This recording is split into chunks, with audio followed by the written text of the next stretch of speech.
Is February 2nd too late to be uploading my tier ranking list of 2024? Some may say. What I say, better late than never. Hi, hello everyone. Welcome back to my channel, and welcome to today's video where we are going to be tier ranking every single book that I read in 2024. I am so excited.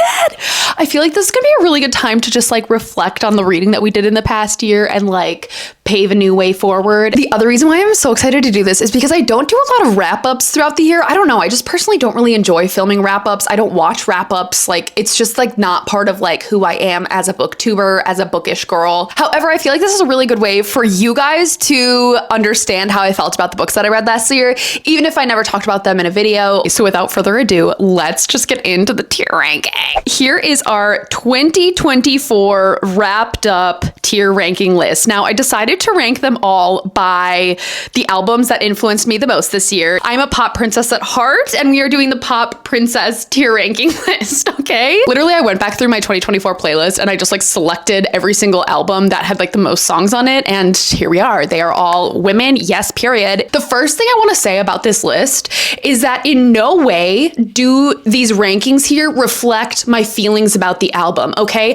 I am not ranking by like 4-star, 5-star, you know, like I'm not doing one of those. Literally, I think last year, the majority of my ratings were 4 and 5 stars because like, I am just like, I don't read things that are 3 stars. Like I really don't prefer finishing books if I know I'm going to give it a 3-star. So honestly, these are more by vibes, okay? Pink Pony Club. The way I'm thinking of the Pink Pony Club tier is like, you have entered my God tier of books. Like you are in the club. You are in the Pink Pony Club of the books that are the best in my entire brain, okay? That I've ever experienced, ever read. Like it is an elite exclusive club. Also, I know that that's not the title of the album. Okay, Pink Pony Club is a song on the album, The Rise and Fall of a Midwest Princess. But I just feel like that encapsulates what I want that top tier to be, okay? Next up, we have Brat, period. If 2024 wasn't the year of the Brat, like, literally, were you alive? Were you on the internet? Were you living under a rock? The Brat tier is like I don't know. It's just like a feeling, you know? You know, like I feel like I don't even have to explain it. Like it's just like look at a picture of Charlie XCX and that's Brat, okay? In terms of books, I am going with things that made me feel like that was like a moment, or like that was like a yes girl, like that kind of stuff. That's gonna go in the Brat tier. Next up, Hit Me Hard and Soft. This album, dagger through my chest. Okay, I was physically changed by this album, and the way that I am thinking about Hit Me Hard and Soft in terms of this ranking system is like, this book firmly emotionally impacted me. Like there were tears, I was crying, like it like really hit me in the feels. Honestly, I feel like there's a lot of books that on this list that would go in both Pink Pony Club and Hit Me Hard and Soft, because those are the books that I tend to love the most. But Hit Me Hard and Soft is like, I was emotionally eviscerated by this book. I bled my soul out for this book. I cried multiple times for this book. Like I was unwell when I read this book. Short and sweet tier is like, it was a moment, okay? It was like, we read this book, it was cute, it was fun, like it had its own little moment, and then we moved on from that moment. That's how I'm thinking about that. I feel like this one's gonna be kind of hard to explain, but it's like maybe a book that I read and I was like, oh, cute, and then we just like moved on. Yeah, like it was like its own little segment in time, and then we moved on and may or may not have remembered or may or may not have thought about that book again. It was just like its own little period of the year, and then we moved on. And then the last tier is the Tortured Opponents Department. Duh, we had to have this on here, okay? I think the top 4 out of 5 songs on my Spotify Wrapped this year were from the Tortured Poets Department, so this album speaks to me. The Tortured Poets Department, though, in terms of the tier ranking, it is more of like, I felt tortured reading this book, like, and not in an emotional way, more of like a, why am I reading this? Or like, I'm feeling this is like, I'm being tortured in a slog way. Like it's not living up to what I thought. Like I'm feeling this is putting me through more pain than it is good. And again, this has nothing to do with the album. Like I just said, I have listened to the Torture Poets Department more times than I could count. Okay, that was like my top album of last year. However, in the terms of this ranking system, I felt tortured reading these books, and not in a good way. So I read a total of 31 books last year, and I only included DNFs of books that I DNF'd over 50%. I'm pretty sure, I know I have a few DNFs on here, but it was like, I made it considerably far into the book before DNFing it. The other thing, like I said, is that like, again, I've really grown to only read books that give me like 4 or 5 star feelings. Like 3-star and below, there's like a question if I will even continue with the book, because it's just like, I know this book is not like a God tier book. Okay. I am in my God tier era forever and always. I only want to read books that like truly emotionally impact me. Yeah. A lot of these books are honestly amazing, and let's do it. So first up, we have Court of Silver Flames. Okay, well, we started off with an absolute banger. Okay, this book, I want to put it in 2 categories. Like I said, I feel like Hit Me Hard and Soft and Pink Pony Club, we're gonna have a lot of crossover. Honestly, could I duplicate them and do Hit Me Hard and Soft and then Pink Pony Club? The way that I cried my eyes out with this book, the way that I was emotionally incapacitated from this book, like that book holds such a little special place in my heart. Like, I was taken on a complete roller coaster. I have the most beautiful pictures in my brain of all the characters, of the world, of everything. Like, it was perfection. I'm going to put it in Pink Pony Club because honestly, this is like my favorite Sarah J. Maas book of all time. It is absolutely incredible. Like, that is my top tier Sarah J. Maas book. I don't think that any other Sarah J. Maas book is similar to that. It literally destroyed me. But if I could duplicate this, I would also put it in Hit Me Hard and Soft because she cried a lot. Like, I was so unwell when I read that book. Oh, Nesta and Cassian forever. My girl. Next up, we have The Assassin's Blade. Where do I put this? Honestly, I think I'm gonna put it in short and sweet. I mean, it literally is short and sweet. It's like 4 different novellas. This is a reread for me, and I feel like I didn't really like change my opinion a lot the first time I read it. I attempted to do a reread of the Throne of Glass series so I could finish Empire of Storms and Tower of Dawn and Kingdom of Ash. Guess who still hasn't finished that yet? However, that is my plan for this year, okay? But I do think that's short and sweet. It was like a little moment in time. It was cute. It was fun for a little bit, and then and then I moved on. Next up, we have Blue Sisters. Ooh, I don't know. Like, part of me is Hit Me Hard and Soft, and part of me is short and sweet. The only reason I'm thinking about putting it in short and sweet is because I kind of like forgot about this book. There was one quote in that book that really hit me though. Can I do a midway?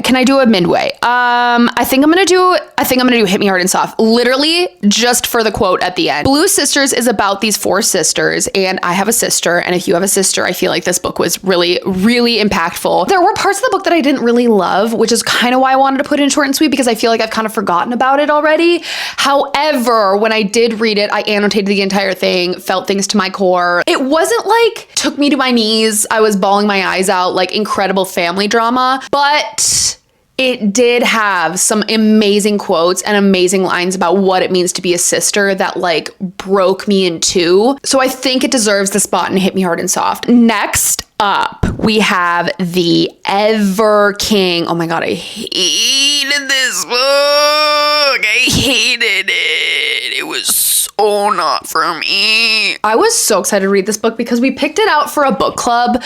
However, I felt like the world was really underdeveloped. Oh wait, you want to know why I didn't like this book? It's because it's a dark romance. I felt unsafe with that mailman character, okay? I felt like if I was put in that situation, I would be running for the hills. Like, that man, he scared me. And I realized I'm not into dark romance. That was the book that made me realize, yeah, that's not for me. Next up, A Curious Beginning.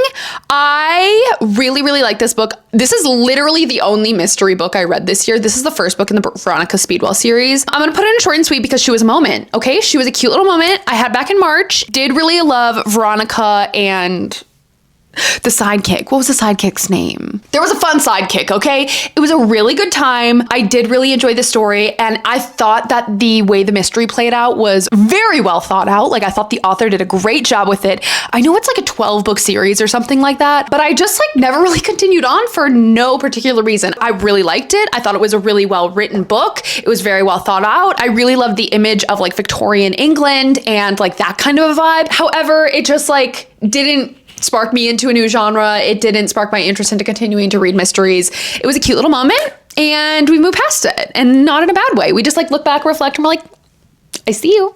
Okay, next up, funny story. This is an Emily Henry book. And I must say, I am someone who has continuously tried to read Emily Henry over and over and over and over. And I just am not into it. I am just not an Emily Henry fan. To hear me out. I want to love her books so bad. I have tried every single one of her books with the exception of Happy Place. I have tried to read them. Funny story, actually really, really love the mailman character in this. Like he's the one that like made me actually really want to continue reading with this book. Really did not like the female main character. I thought she was really annoying and I just like did not feel like I related to her at all. The other thing about contemporary romance is like I don't feel ever invested enough in the main characters to care about their personal lives and the things that they are going through. Okay, I feel like I need a thick 500 to 700 page book to like really get into character building, really like sit with the characters, be with them for a long time for me to care about what is going on emotionally in their lives. I know contemporary romance tries to do that, but like I just feel like I just don't care about the characters enough to care about what they're going through in their life that the book is trying to highlight. You know what I mean? I'm gonna put this in short and sweet. I did read this when we were on our honeymoon. It was a fun little moment in time. Really, really loved Miles. However, it was just not one that has stuck with me. Like I really don't think I'm ever gonna pick up Emily Henry again because I've tried so many times, yet I don't care about any of the characters. Literally none except Miles. I guess one. Okay, I've cared about Miles and that's it. Next up, we have Heartstopper Volume 5. Pink Pony Club. Pink Pony Club. I'm gonna keep on dancing. Oh, you know they would be dancing with me. Oh, they would love this song. Okay. Have you ever read Heartstopper? If you haven't, you're literally missing out on life. It's top tier, God tier, bury me with those books. It's everything.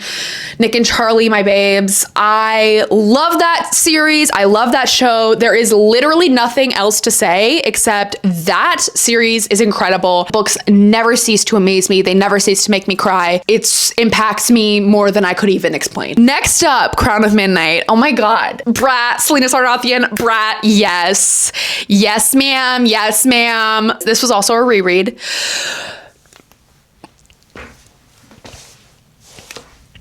Have you ever read Crown of Midnight? That book is honestly, in the first half of the series, I think that's the best one, for sure. It is so good. Like, I remember loving it the first time I read it, but then I read it again and I was like, damn, that book slaps. The ending, so good. It's so good. It made me cry. It made me just feel everything. And the way that that book opens up the rest of the series is incredible. It literally is the catalyst for the rest of the series. It's so good. It slaps. It's a feeling. It's a moment. It's like she is the moment. Okay, next book we have is Golden Sun. Golden Sun, are you kidding me? This book made me feel every single emotion I've ever experienced ever in my life. There was surprise, there was angst, there was crying, there was joy, there was sorrow, there was happiness, there was sadness, there was excitement. That book took me on a ride through space like none other. I was on an interstellar mission and Daryl was my captain and I was strapped in for the ride. Okay, I will forever have this incredible reading experience in my mind. I don't know where to put it. I feel like part of it is Pink Pony Club because it is definitely a reading experience that I'm never gonna forget, but it's also kind of Brat and it's also hit me hard and soft. I was taken on a ride, an emotional ride. I think I'm gonna put it in Hit Me Hard and Soft because I was literally hit hard and soft with it. Every character in that book was hit hard and soft, but also it's also Pink Pony Club. But I feel like Hit Me Hard and Soft is the category that encapsulates that experience more because I was literally whiplash reading that book. Moving on, Lessons in Chemistry. Read this for a book club. I actually really liked it. Okay, it's definitely not Pink Pony Club.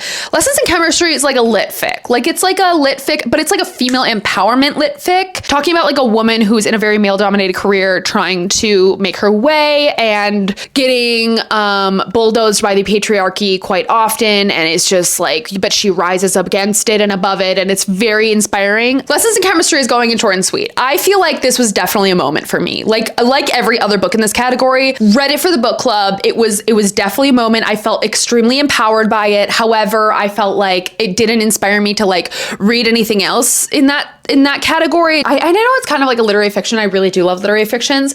However, I was like, it was a moment. It was great for a book club pick. There's also so many questions online. If you like need some questions to spark discussion in your book club, Lessons in Chemistry is honestly so great to read with a group of women. Like there's so much to talk about and to unpack in that book. It was very well paced. It was well written. Like I really don't have anything bad to say about that book. It is like a Reese Witherspoon book club pick. Like, you know what that kind of book is? That's that book. Intermezzo, it's up next. Okay, this one's obviously going into Pink Pony Club, but it's also hit me hard and soft. It literally is both of these things. To be honest with you, emotionally, definitely hit me hard and soft. I cried like 8 times reading that book. It was truly an emotional experience that like made me question my existence on this planet, like made me question who I am as an individual, like every kind of emotional impact it could make, it was made. However, I think I do have to put this in Pink Pony Club. If we're thinking Pink Pony Club is God tier, is reserved for the best of the best, like it is. That book is in the Pink Pony Club. I love that book. That was my best book of 2024. I feel like I say this anytime I talk about Sally Rooney. She just like, I am her target audience. Like she speaks to my soul. Like every single part of her books is made for me. Okay. I would be the last Sally Rooney fan standing. Like I love her to the ends of the earth, okay? She speaks to my soul in a way that no author does. So Intermezzo is definitely in Pink Pony Club. Oh my God, that book just wrecked me. I cannot wait to reread that. I just feel like I'm gonna get emotionally destroyed all over again. Like it was an ethereal reading experience, and that's all I have to say about that, okay? Okay, next up we have Serpent in the Wings of Night. Oh my God. You guys, I wanted to love this book so bad. So bad. We read it for a book club. I feel like it had every element that I typically love in books. However, it was just not. It was just not it for me. Like, I don't know what it was. Honestly, it could have been the narrator because I listened to this book on audio and I didn't love the narrator. Maybe if I had read this physically, I would feel a different kind of way, but like it makes me so sad that everyone else is reading the 3rd and 4th and what I don't even know how many books are in the series now, and I just like didn't love it and like didn't love it enough that I like don't really care to read the second one. I didn't feel like the world was really well developed in my head. I didn't love the male main interest that much. I think we're gonna go into the tortured poets department. I'm sorry to people who love this book because I know this is a booktube darling and like people love this on fantasy romance booktube. However, it was just not for me. And girl, I'm not saying I didn't want to love it. I wanted to love it. I really did. I had every hope, inclination. I was so excited when my book club picked this, yet felt like it was almost like a copycat of other books that I'd read before. And I didn't feel like it added anything new, to be honest. And I think that's where my issue with it is that it just felt like another fantasy romance. And I also don't think this is a write-off of Carissa Broadbent as an author. Like I definitely would try her other books. I just like this series it wasn't for me. Yet I really wanted it to be, but it wasn't. Look what we got next. Look what we got next. We got House of Flame and Shadow. I didn't do like a most disappointing books of 2024. This would be the top of the freaking list. Let me just rant for a second, okay? Because I have so many things to say about this. The farther I've gotten away from this book, the more upset I have gotten about it. It's so sad how much of a letdown House of Flame and Shadow was. Like, honestly, you had the chance, Sarah J. Maas. You had the chance to have this incredible, immersive crossover experience with House of Flame and Shadow, and it was such a fucking letdown. Like, it was not it. It's such a shame. Okay, that's all there is to say. I am so disappointed in it. The farther I've gotten away from it, the more upset I am about it. Like, literally, who approved that? Bloomsbury, I'm holding you accountable. Honestly, there's like a theory that like Bloomsbury had a very heavy hand in it, and that's why it wasn't as good as it was hyped up to be. I don't know. We're going straight into Tortured Poets Department because not that I was tortured reading the book, it was just the way that I've been tortured afterwards about how mad I've been since that book book was released because it was so disappointing. I am fuming about that book, okay? It just ignites a fire in me, and I'm so mad about it. Ooh, Spark of the Everflame, though. Okay, we're turning a corner. We're going right back around, and we are in the fun zone, okay? Spark of the Everflame, brat. Brat. That series, Brat. I still haven't continued on with it, but like it just is Brat in my brain. I loved that start of that series. I thought it was so good. It was incredible, amazing, like could not recommend more if you are someone who is just starting to get into fantasy romance. I feel like that's a really good place to start. Also loved how it was like not super obvious who the male main character love interest was at first. Like, I mean, you kind of know, but like you don't. I started it and I was like, is it this guy? And then I was like, oh, it's that guy. Okay. It was perfect. It was perfection in every way. I really, really loved it. Oh my God, guess what's next? Words of Radiance. Oh, this is a reread. Okay. I have Words of Radiance and Way of Kings right after that. Okay, Words, straight to Pink Pony Club. Way of Kings, straight to Pink Pony Club. Like, there's no question, though that series is God tier. That is like one of the best series I've ever read in my entire life. The Stormlight Archive has changed me as a human being. Like, I need to finish that series before I die. I need to finish the entire Brandon Sanderson backlist before I die. Every God tier thing that I could say about a series or a book is the Stormlight Archive. I started the reread last year and like I flew through Words of Radiance. I read it in like 20 days, which is actually so quick for me to read a 1,000-page book, but I am obsessed with it. The narration is so good. The characters, the development, the world building, it has absolutely everything. It is an epic fantasy. It never stops. It is incredible. Like I could just go on and on and on about the Stormlight Archive. If you're an epic fantasy lover, if you love this genre, you need to read those books. Like I know they may seem intimidating, but like, girl, read them. Read them. Next up, Not in Love. Ooh, this is a romance. This was a steamy romance. I feel like I'm gonna do short and sweet. Okay. She was a little moment in time. Literally have not thought about this book since then. I don't care about the characters. This book has made zero impact on me as an adult. Did not change my reading taste. I was not searching for more. It was like a little moment. It was a little moment. Allie Hazelwood stepped up her game in that book though. Like she knows how to write. She knows how to write those spicy scenes. If you want like a 5 chili pepper rating, it's that book. It was like a steamy little ride, but I'm off of it now. Okay, I moved on. Okay, next up, Orbital. Ooh, oh, yeah, we know where this one's going. This one's going in Hit Me Hard and Soft. This won the Women's Prize for Fiction last year. Have you ever thought about your existence outside of your own body and space and earth and everything? You know, anything that has to do with existentialism, that book, okay? That book is about these astronauts on an International Space Station. It's just like vignette after vignette about how these astronauts are living, the thoughts that are going through their brain. The quotes in there are incredible. I highlighted the crap out of that book. It made me rethink my existence, honestly. Like it is the definition of that Hit Me Hard and Soft. Like I felt like I was really, really existential when I was reading that book in like such a good way. Like I felt like I was really connecting with my soul and connecting with the like space and like the universe. And like, I don't even know, like that book did something to me. It was amazing. It was amazing. Nothing else to say. Okay. High Achiever. This is definitely a short and sweet. This was a moment. My coworker recommended me to read this book. This is a memoir about a woman who was a former addict and she was in and out of jail. I didn't like love it. It was a very fast-paced book. Like it was short chapters, fast-paced. I listened to it on audio. I literally think I read this in like a day or two. But again, it was like a little moment in time. It didn't make like a huge impact on me in general. It was very interesting if you want to read a true story about addiction, overcoming addiction, and the justice system at large as well. Like I learned a lot from that book actually, and it was interesting. Next up, House of Sky and Breath. Ooh, where do we go with this one? Okay, it's not Pink Pony Club, that's for sure. I don't feel like I have a category for this book. I think I'm gonna go short and sweet, because I read this book like literally over a 2-day span. I don't know, like looking at the other books in this list, I don't know if it necessarily fits with the short and sweet moment in time.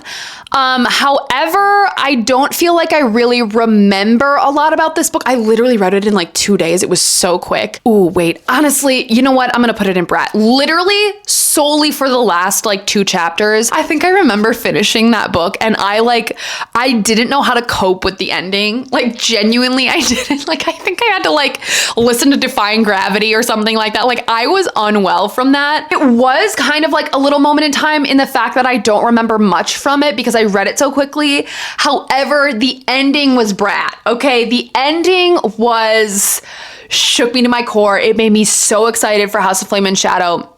And then that let me down like none other. Also, I just cracked my neck like really, really hard. I enjoyed it.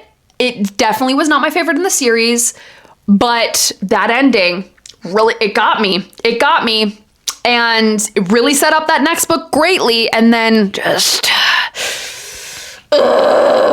Throne of Glass. Okay, first time I read Throne of Glass, love it, gave it 5 stars. Second time I read Throne of Glass, it was eh. It was meh. I'm gonna go short and sweet, okay? It was a vessel to get me to where I needed to go, which was Crown of Midnight, okay?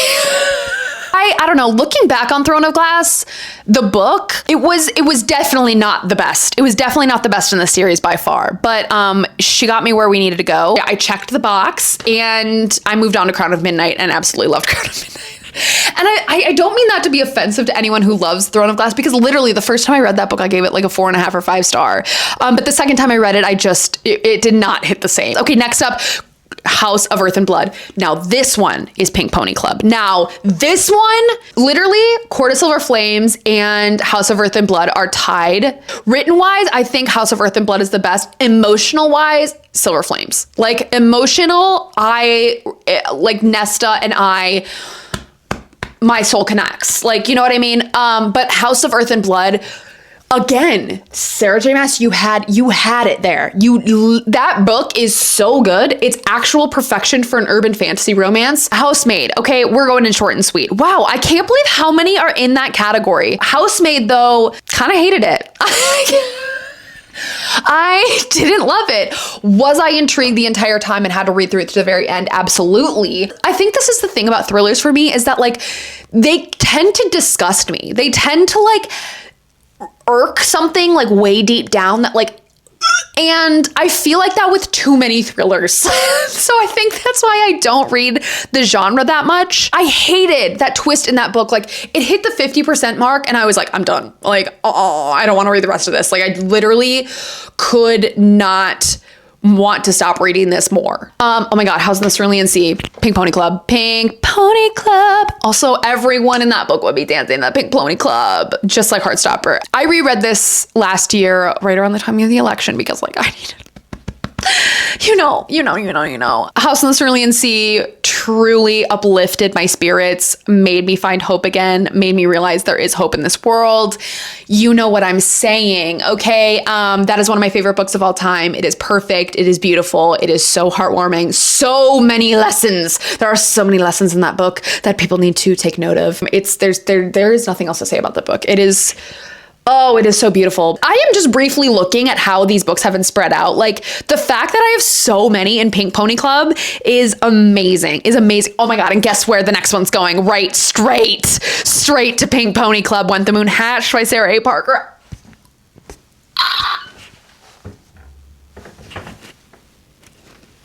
Stop it. Oh my God. If you are a fantasy romance lover and you have not picked up When the Moon Hatched, you are doing yourself a disservice to society, okay? Or no, to yourself. You're doing a disservice to yourself because that book is god tier fantasy romance. Amazing. It is everything I've ever wanted in a fantasy romance ever, okay? Heavy on the fantasy, lighter on the romance, but also enemies to lovers, which best trope for me ever. The tension spread out very, very well throughout the entire book, but the fantasy world is perfect. There are dragons. The world is so interesting. It is a beautiful, beautiful world in my brain. And the romance between the two main characters, it is perfect in every single way. There is nothing wrong with When the Moon Hatched. I cannot wait for the Ballad of Fallen Dragons. It's going to be so good. Like I need to reread it again before the second book comes out because it is so good. Morning Star. This is the third book in the Red Rising series. Where did I put this? I feel like it could go in Hit Me Hard and Soft too, because I went through it in Morningstar. Oh my God, we're putting it in Hit Me Hard and Soft again. Like, it's going right next to Golden Sun, because I literally just remembered something happened to like the character that I love the most in that book, and I was whiplashed right again. Okay, I think Golden Sun is the best one in the first trilogy that I've read. Also, speaking of, let's just do Red Rising right now, because that's the first one in the trilogy. What do I do with it? I feel like Brat. Honestly, I don't even know why I'm putting it in Brat, but like, it is. I personally loved Red Rising. I loved the trope. I loved the space setting. I loved the complete 180 you get with that book. Everything about that book I thought was so fun. And like, I know people like don't love the first one in that series, but like, it was so great to me. You're taken on a ride. You are transported to Pluto and back with these books. Like, it is actual literary whiplash. It's so great. It's so fun. It's such a good reading time. Like, it is escapism at its finest. Oh, I wish I could make a TV series about that. It would be amazing. Oh my God, Part of Your World. Guys, the way that I wanted to love this book so much. Part of Your World is by Abby Jimenez, and she is a Minnesota author, and I love that, and she has so many books, and I think it's the contemporary romance is not for me, you guys. I'm putting in Tortured Poets department. Oh, it pains me to do this. I wanted to love this book so bad, especially because it's set in Minnesota. It is just like everything that I would want to love. I felt like I knew the characters as like people who they were as people. However, it was too insta love for me. They literally fell for each other in like the first like 100 pages, and there was nothing left for me to be desired throughout the rest of the book. And again, I think that has to do with contemporary romance and me. Like, it doesn't go in depth enough for me to really care about the characters. It doesn't. And I think that's just like why I don't love contemporary romance. Okay, next up we have Quit Like a Woman by Holly Whitaker. This is a book about abstinence from alcohol, sobriety. I was very, very sober curious last year, and I literally completely changed my life because of this book. Like, I read this book. It had such a profound impact on me. I have cut back my drinking like astronomically, literally because of this book. I'm doing a dry Q1 for the first part of this year, honestly, seeing if I can maybe extend that to however long I want to. But like, this book totally made me reframe the way that I think about alcohol. I think I'm gonna put it in Pink Pony Club because I was actually changed from this book. Like, I actually changed my behavior due to that book. Like, it really, really made an impact on me. And like, I'm forever going to be thankful to that book for helping me understand like how alcohol is marketed to us as a society and the impact that it makes on our bodies, like everything like that. I owe it to that book. It literally changed my life. Last two books, we have Air of Fire, and then we have what is it? Slow Days and Fast Company. Okay, I'm gonna put Slow Days, Fast Company straight into short and sweet. This was a moment in time. I wanted to love this book so much more than I actually loved it. It is a short and sweet book. Like, it literally is 200 pages, and it's about the author's time in the 1960s in like glam Hollywood. However, I felt like I was reading it and I was just like, I am not vibing with it. And I wish I did, because I was hoping that it would be like Daisy Jones and the Six vibes, but it wasn't. Last one is Air of Fire. Oh my God, where do I put this one? When I read it the first time, I remember thinking, I'm gonna love this book way more on the reread. And then I reread it this year and I didn't. Again, I felt like it was a vessel for us to get to Queen of Shadows. And I felt like it was a vessel for us to get to the rest of the series. It was almost equivalent to like how I feel about Throne of Glass. And I know people absolutely love Air of Fire. However, it just like did not hit for me the way that I thought it was going to. I think I'm gonna go short and sweet. I do feel like Air of Fire it didn't hold up to what I had expected it to be. I expected it to be like, I was gonna go back and reread it and like notice all these different things and like all the foreshadowing and stuff, but I didn't. And I just like didn't, like, it didn't hit the way that I thought I wanted it to. And I think that's why I have taken such a long break from that series, is because after reading that, I was like, I don't feel propelled to go into the next one. You know what I mean? Okay, so here is the tier ranking in total. I feel like, honestly, really happy about this spread. I wish I did have less books in short and sweet because I feel like, well, I guess at the same time though, just because I put it in that category doesn't mean it was a bad book. Like, it was a moment in time. I enjoyed the moment in time. It didn't leave a huge impact on me, and like, that's okay. And that's totally fine. Like, I don't have to be changed by every single book I read. However, the fact that I had so many in Pink Pony Club, Brat, and Hit Me Hard and Soft, like, yes. That is exactly where I want most of my reading to be, and it definitely is spread more in that way. If you guys are interested in more in-depth reviews of the top books that I read this year, I'm gonna leave this video linked right here for you to watch next. If not, leave a star emoji in the comments if you want to comment something down below to let me know you finished this video, and I will see you guys in my next one. Peace and love, everyone. Bye!